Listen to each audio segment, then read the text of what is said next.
Kalian mungkin tertawa melihatnya di layar televisi, menganggapnya sebagai lelucon lawas yang tak lagi menakutkan.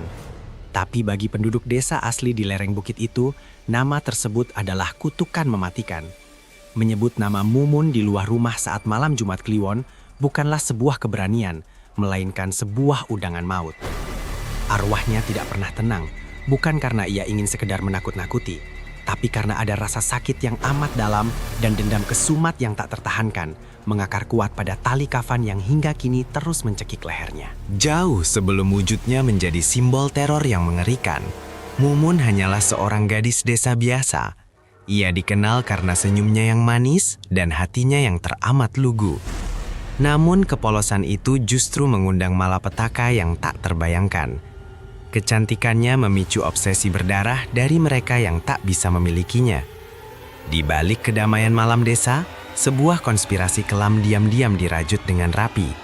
Iri hati, keserakahan, dan cinta buta bersatu padu, bersiap menciptakan sebuah malam jahanam yang akan merenggut paksa nyawa gadis malang itu tanpa ada belas kasihan sedikit pun. Pada malam yang nahas itu, di bawah bayang-bayang pohon bambu yang berderit nyaring ditiup angin kencang, nyawa Mumun dihabisi dengan sangat keji. Tubuhnya dihancurkan, masa depannya direnggut paksa, dan suaranya dibungkam untuk selamanya. Mereka yang membunuhnya menutupi kejahatan itu di balik alibi palsu, merayunya seolah itu hanya kecelakaan tragis biasa. Darah segarnya meresap perlahan ke dalam tanah basah yang dingin, namun jeritan bisu dari tenggorokannya menggema hebat ke alam baka, menanti saat yang tepat untuk menuntut balas atas ketidakadilan yang merobek jiwanya. Prosesi pemakaman dilakukan dengan sangat tergesa-gesa. Hujan badai turun dengan lebatnya, seolah langit pun ikut menangis penuh amarah melihat kekejian manusia. Dalam kepanikan berlari dari badai dan rasa bersalah yang menghantui, sang penggali kubur melakukan satu kesalahan paling fatal dalam tradisi leluhur. Ia melupakan kewajibannya membuka tali ikatan di atas kepala Mumun. Tali kafan itu kini tidak hanya mengikat erat jasad fisiknya yang mulai membusuk, tetapi juga mengunci sukmanya secara paksa. Sukma yang meronta penuh dengan penderitaan dan amarah membara. Kesalahan sepele itu adalah awal dari mimpi buruk yang sebenarnya bagi seluruh penghuni desa. Di kedalaman tanah yang lembab dan gelap gulita, rasa sesak yang luar biasa hebat membangunkan arwahnya dari tidur panjang. Kain kafan yang melilit kuat membuat penderitaannya berlipat ganda, merubah kesedihan yang pilu menjadi pusaran kemarahan murni. Malam itu, kuburannya merekah, tanah berguguran.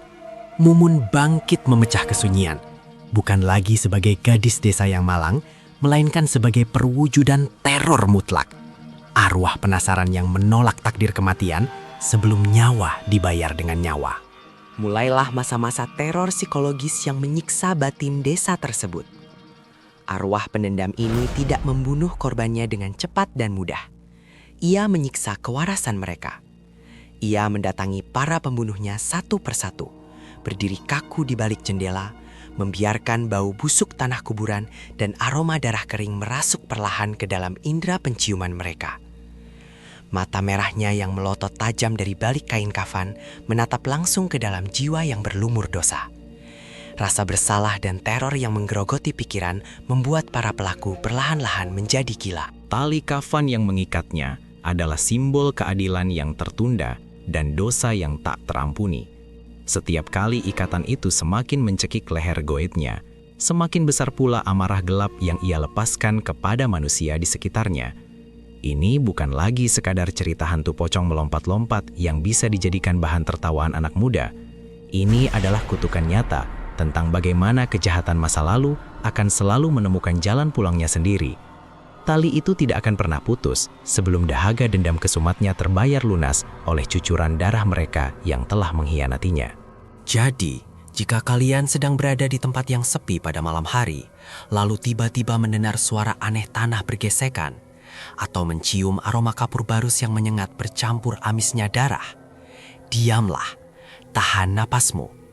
Jangan pernah berani menyebut namanya walau dalam hati. Jangan pernah memikirkan wujud matanya yang merah.